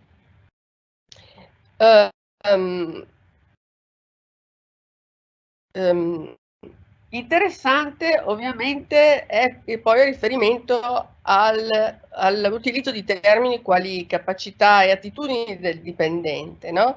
E questi sono termini che ricorrono anche all'interno del contratto collettivo e alla terminologia che riguarda tutti i documenti che poi contornano diciamo, questa riforma, nei quali il riferimento mero all'anzianità di servizio, ai titoli di studio, in qualche maniera, come avete già detto, assumono una rilevanza residuale. Facendo comunque riferimento al contratto del comparto funzione interna, io non ho voluto in qualche maniera sovvertire il sistema delle fonti che evidentemente ha al proprio centro l'articolo 52 del decreto legislativo numero 165 del 2001, in particolare per quanto ci riguarda il comma 1 bis, che ha affidato al contratto collettivo il compito di inquadrare i dipendenti, è già stato detto, in almeno, ma potrebbero essere di più, 3 aree diverse. Nel settore della sanità dovrebbero essere addirittura 5, prevedendo, e questo dovrebbe essere l'oggetto del mio intervento, un'area specifica per il personale di elevata qualificazione.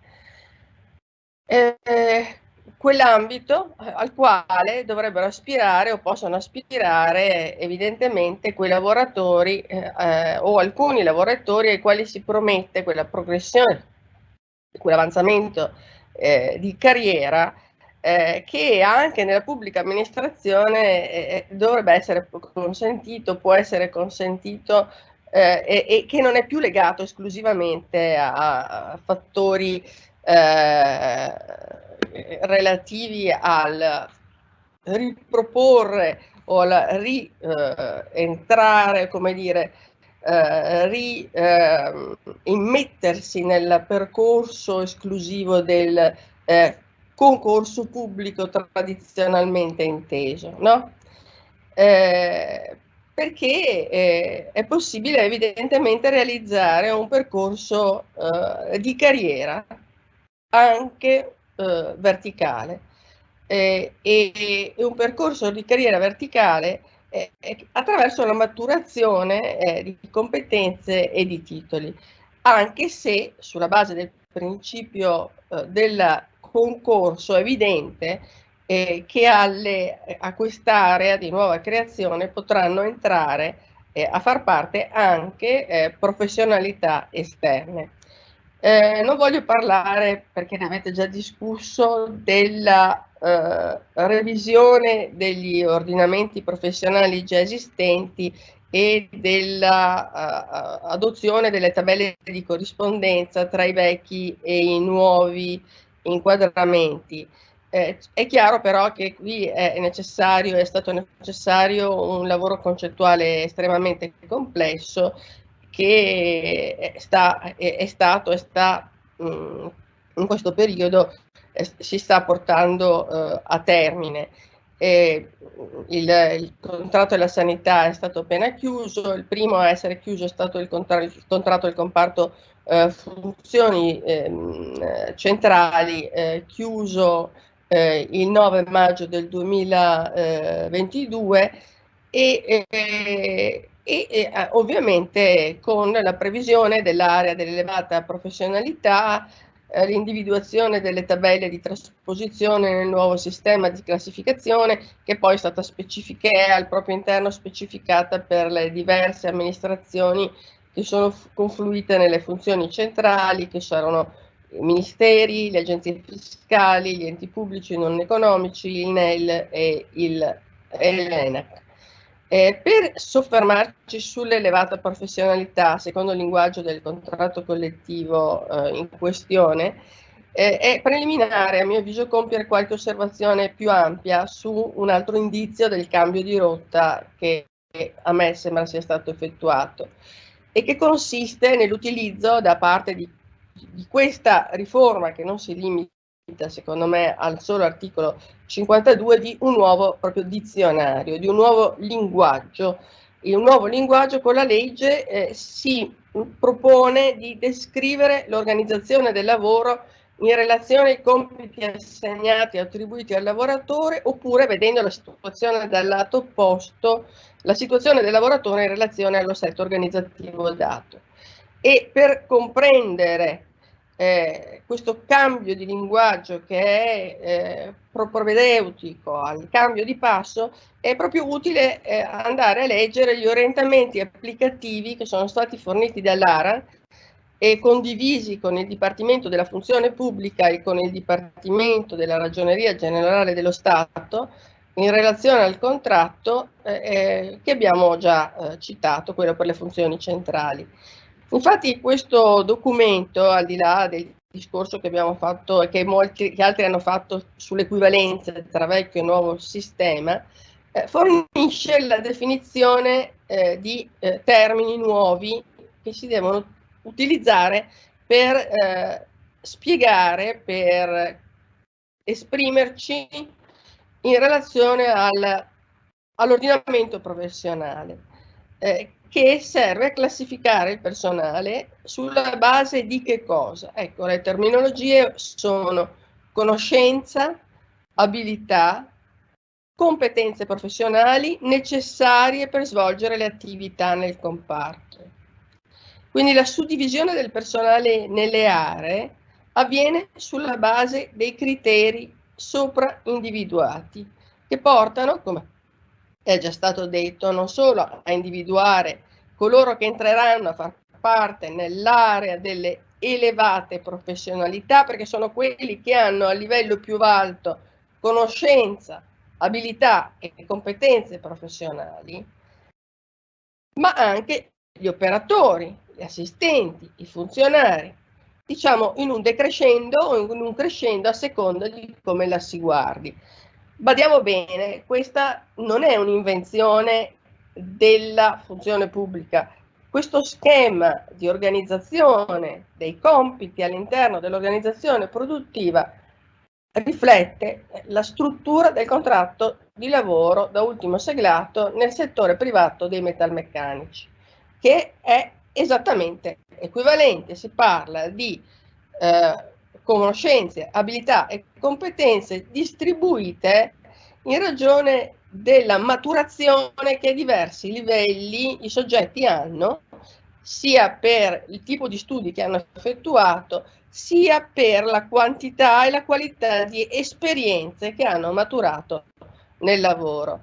Oltre ad aggiungere a questi criteri che attengono all'esercizio delle attività lavorative in senso stretto, altre skills che riguardano in particolare caratteristiche relative ad abilità di relazionali, interpersonali, eccetera, eccetera, cioè che riguardano la capacità di lavorare in team e che servono però comunque a caratterizzare, a qualificare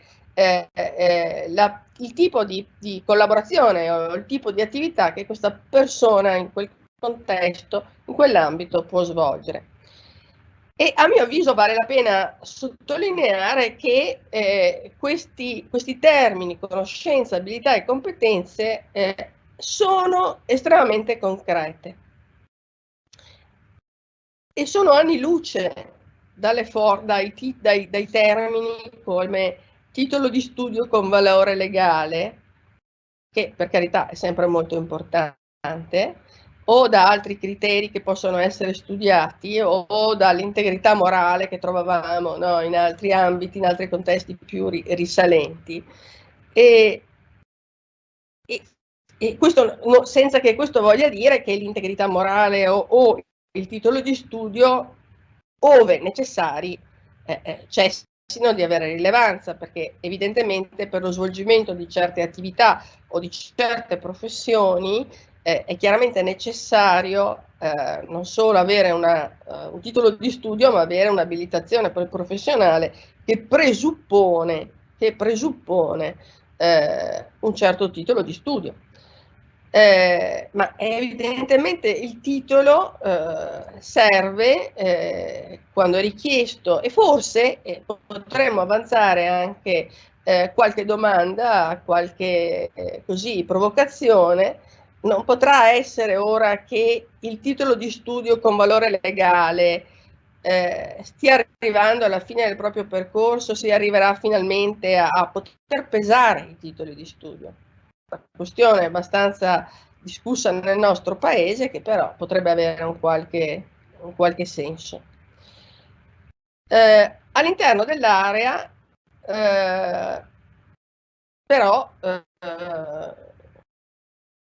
non tutti svolgono la stessa cosa, perché per rendere operativa un'organizzazione questa suddivisione in aree non basta, perché i saperi necessari in ogni contesto produttivo sono diversi, quindi è chiaro che la legge ci introduce un altro concetto, che è il concetto di famiglia professionale. E il concetto di famiglia professionale, se ne è già parlato, in un sistema che non vuole essere chiuso e portatore di rigidità collegate al concetto di mansione specifica, è un concetto che individua il complesso vasto di attività per l'esecuzione delle quali servono le medesime conoscenze e capacità tecniche e comportamentali. Ne ha già parlato Sandro, il contratto collettivo nazionale con comparto funzioni interne rinvia l'individuazione delle famiglie professionali alla contrattazione integrativa.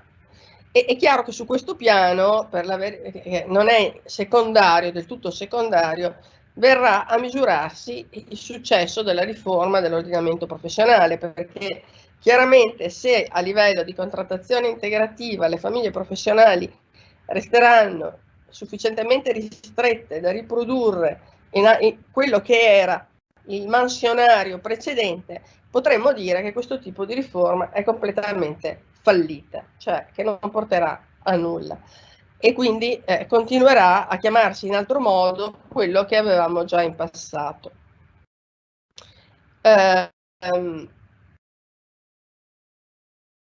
Arriviamo un po' più specificamente a parlare dei lavoratori con elevata professionalità. Dopo tutto quello che vi aspettavate da me, io vi ho fatto, come dire, aspettare un pochino prima di arrivare.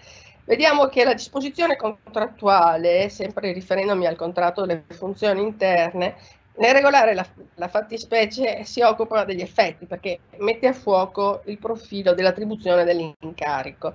E questo a mio avviso non è un caso, perché è quello del trattamento economico dei lavoratori che già nel presente, nel passato, con incarichi particolari, essendo arrivati al più alto livello della classificazione all'interno della propria area, categoria nell'ambito del comparto nel quale si trovano occupati, avevano dei particolari incarichi,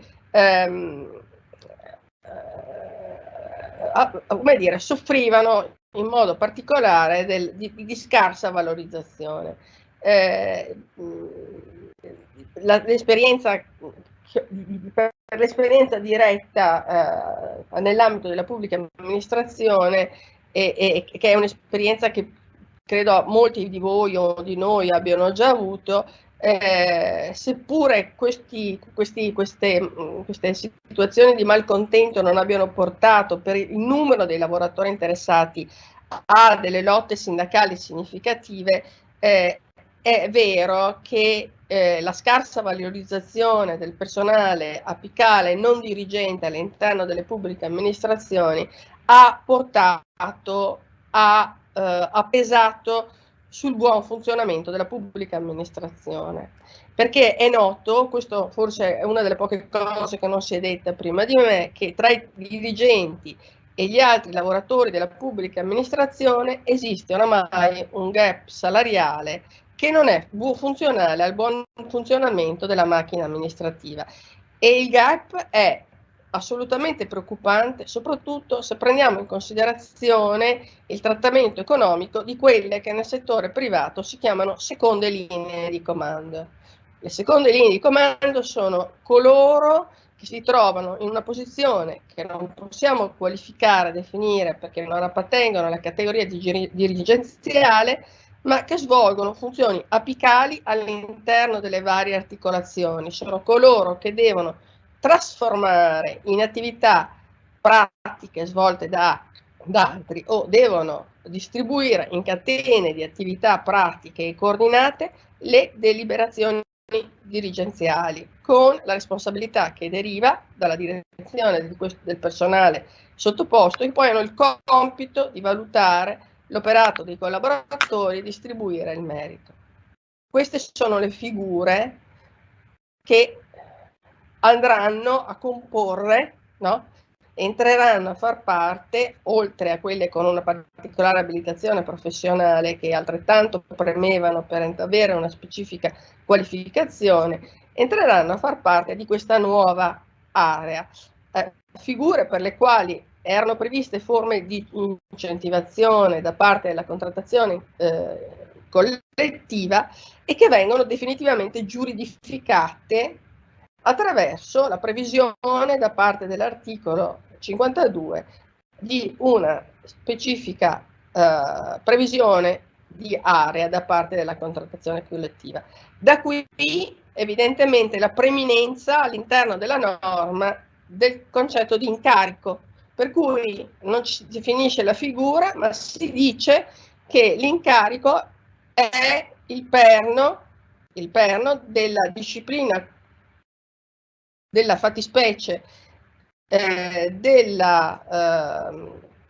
di questa figura del lavoratore che appartiene all'area di elevata professionalità e che ci fa ovviamente ipotizzare che non possa esistere lavoratore di elevata professionalità privo di incarico ma titolare di tale qualifica, perché è la stessa legge che utilizza una formula il cui significato sarà da chiarire, venendoci a dire che l'incarico è elemento sostanziale ai fini di che cosa? Evidentemente ai fini della qualificazione di un lavoratore quale appartenente all'area all'appartenente all'area dell'elevata professionalità. Ma cosa succede? Perché l'incarico deve essere conferito, evidentemente. L'incarico è temporaneo, no? Può essere rinnovato, ma l'incarico può essere assolto in modo non soddisfacente. E allora cosa succede del lavoratore al quale non è riconferito l'incarico, del lavoratore che appartiene all'area dell'elevata professionalità, al quale non viene riconferito l'incarico, laddove è la legge a dirci che questo lavoratore è definito sostanzialmente dall'avere l'incarico. Può esistere un lavoratore di elevata professionalità, cioè che sta nell'area dell'elevata professionalità senza incarico? Questa io non vi do la risposta, questa è una prima domanda che ci dobbiamo porre. Certamente vi è una contraddizione su questo punto o una non soluzione posta dalla legge. Se fossimo nel settore del lavoro privato dovremmo dire che questo lavoratore non ha più ragione d'essere. Questo lavoratore viene licenziato per giustificato motivo oggettivo. Nella legge non si parla di spostamento del lavoratore da un'area a un'area inferiore, cioè di declassamento. Del resto nel settore privato c'è il limite dello spostamento di un lavoratore in materia di dimensionamento da una categoria a una categoria inferiore, lo sappiamo. Ma questo punto è lasciato insoluto dalla legge, ma chiaramente questo è un punto che direi non può essere risolto dalla contrattazione collettiva, perché qui in realtà si tratta di situazioni che a mio avviso riguardano i diritti inderogabili del lavoratore e che compete alla legge risolvere. Abbiamo detto che è fondamentale l'incarico, e l'incarico è fondamentale perché adesso è legato un trattamento economico. Per la verità i lavoratori di elevata professionalità arrivano con questa disposizione a beneficiare di ben due diverse indennità. No, abbiamo una commisurata alla rilevanza dell'incarico e un'altra che è quella premiante, cioè che è quella sulla base della quale viene premiato il risultato ottenuto, il merito che è stato valutato dal dirigente per quanto riguarda lo svolgimento dell'attività. Ovviamente come dire, la valutazione del merito ha un indiretto significato sanzionatorio, così come può avere un, diciamo dal punto di vista economico, ho visto sotto il profilo degli incentivi appunto un significato sanzionatorio anche lo spostamento, il non rinnovo di un incarico ad alto valore economico. Gli incarichi possono avere un valore che va dagli 11.000 euro annui a 29.000 euro, quindi non si tratta di somme, per quanto indicate ovviamente lorde, del tutto inconsistenti. Certamente il fatto di non essere rinnovato nell'incarico, di essere assegnato alla scadenza dell'incarico o di subire la revoca dell'incarico, di essere assegnati a un incarico con un valore inferiore, anche come dire, un contenuto indirettamente sanzionatorio per il lavoratore è evidente. Ma questo non risolve il problema di cui abbiamo parlato poco fa, e cioè del lavoratore che è appartenente all'area, il quale non viene incaricato in nulla. Quindi resta questo problema, a mio avviso, di complessa soluzione su se il lavoratore dall'elevata professionalità, come dice la legge, e cosa significhi soprattutto quello che la legge ci dice, perché questa è la forma che utilizza, il lavoratore che appartiene all'elevata professionalità possa poi essere spostato a un'attività che appartiene alla medesima famiglia professionale, ma che non è rientrante nell'area.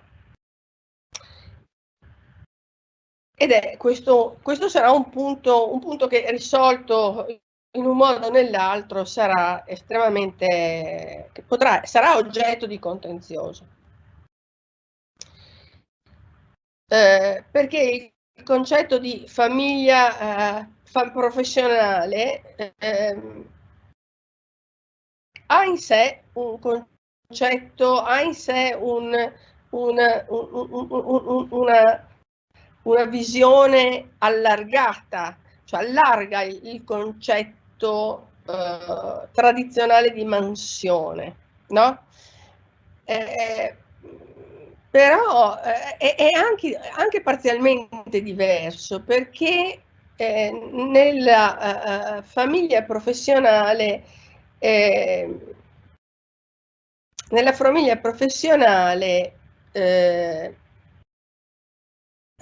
poi c'è una divisione interna che noi sappiamo operare, che è legata evidentemente alla competenza, e abbiamo detto a questo servono le aree. Allora spostare il lavoratore che non ha l'incarico ad altro che rientra nella medesima famiglia professionale, come ci dice la legge, non chiarisce il punto dolente, se cioè possa essere spostato ad altra area, il che vorrebbe dire consentire un declassamento.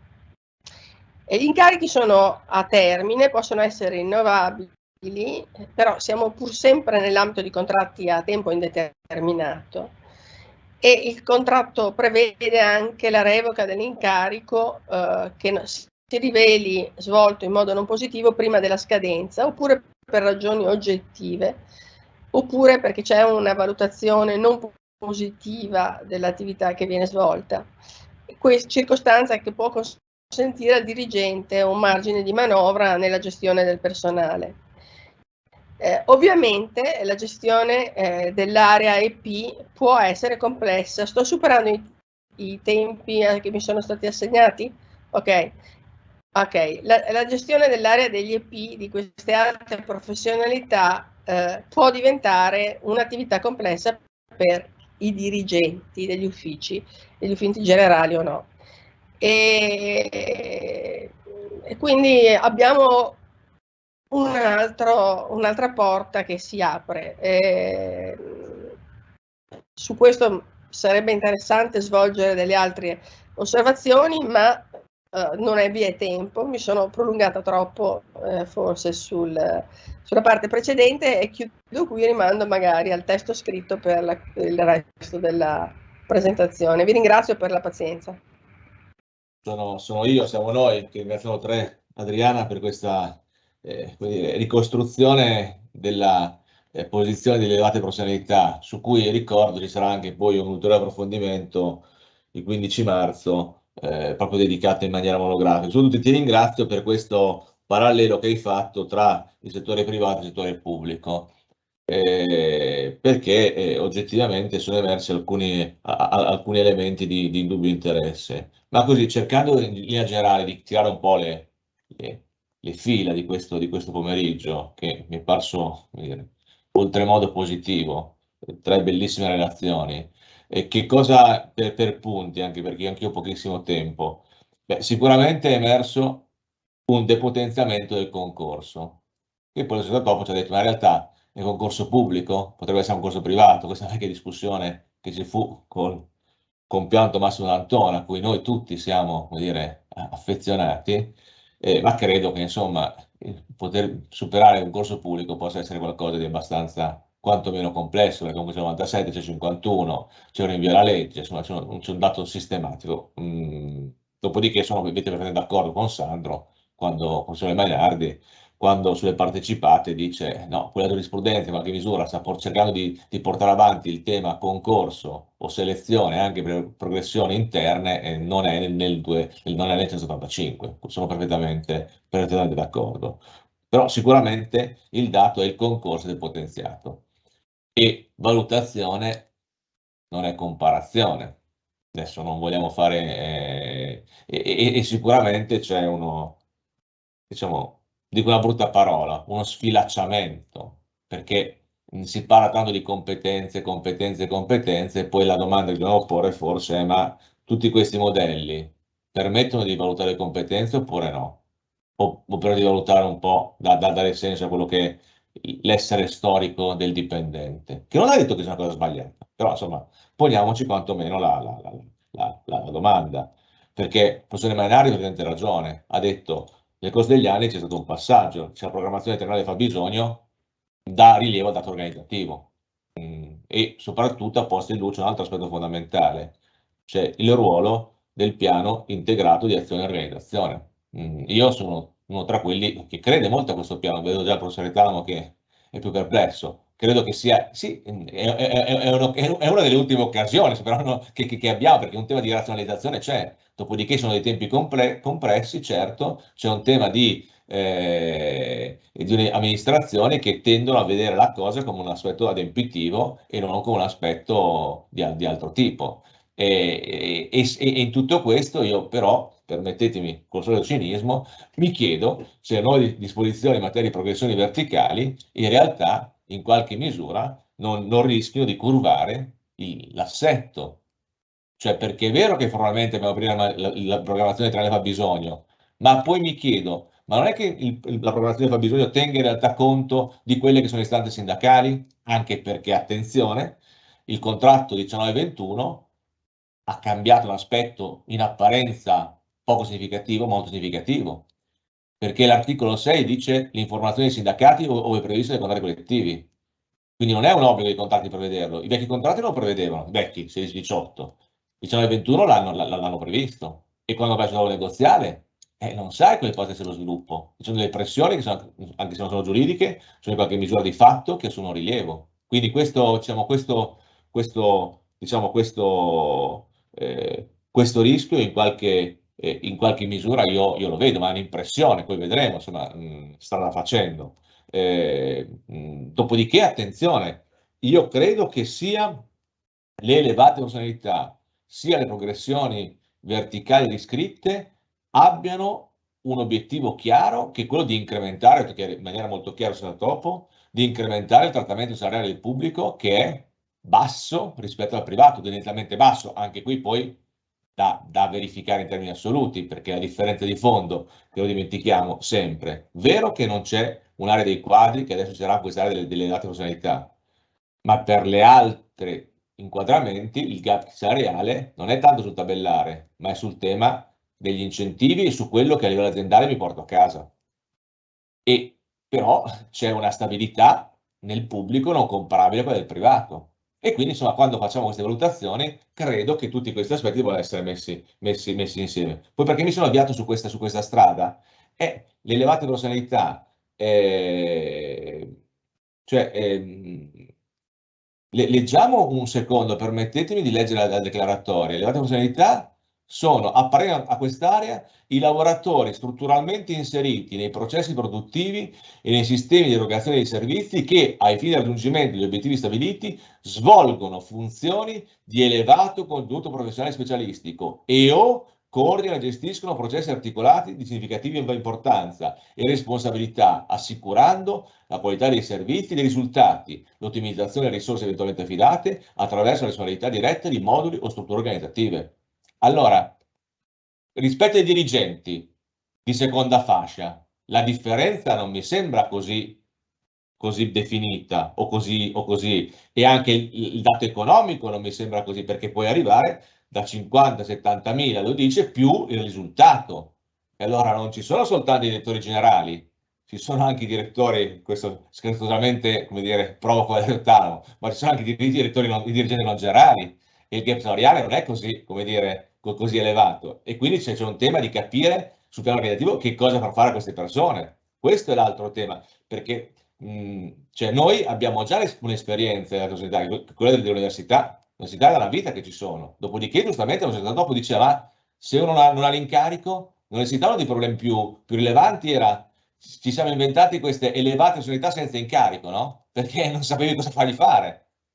Ma questo cosa porta? Porta a quello che siamo andati prima, cioè una curvatura, cioè prima promuovi o prima inquadri e poi trovi la scelta organizzativa. E questo è quello che a me in qualche misura, come dire, preoccupa. Ma comunque, voglio dire, esprimo delle mie impressioni anche un po' random, però questo secondo me è una delle questioni. Fermo restando che il problema del gap salariale, come diceva il professore Mainardi, deve essere risolto in un altro modo, col tabellare e incrementando i fondi. Cioè è inutile che noi, e arrivo all'altro tema, progressioni orizzontali, che non si chiamano più così, si chiamano differenziali, è sicuramente parte fissa, ma le finanzi col fondo. Perché questo cosa porta? Porta inevitabilmente ad una erosione. Bisogna, secondo il mio modo di vedere, come si sarebbe dovuto, prevedere quelle che erano altre soluzioni. Dopodiché mi pare evidente, ma questo chiedo con forte, che ne sa più di me,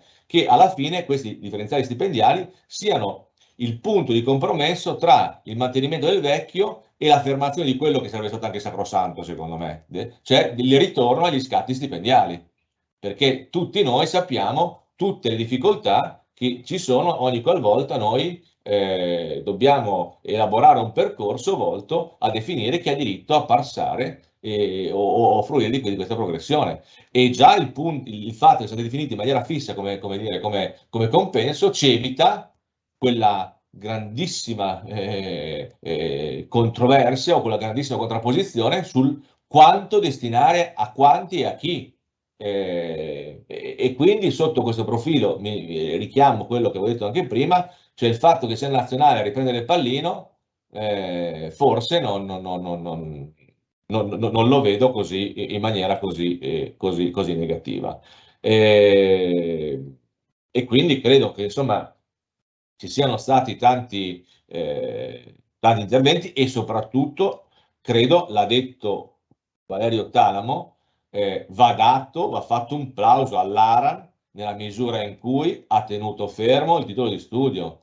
Cioè l'ARAN, perché c'è un altro aspetto che forse non è emerso adeguatamente, ma per il tempo, è che il testo di cui abbiamo parlato oggi, cioè il famoso articolo 380, è il testo in sede di conversione.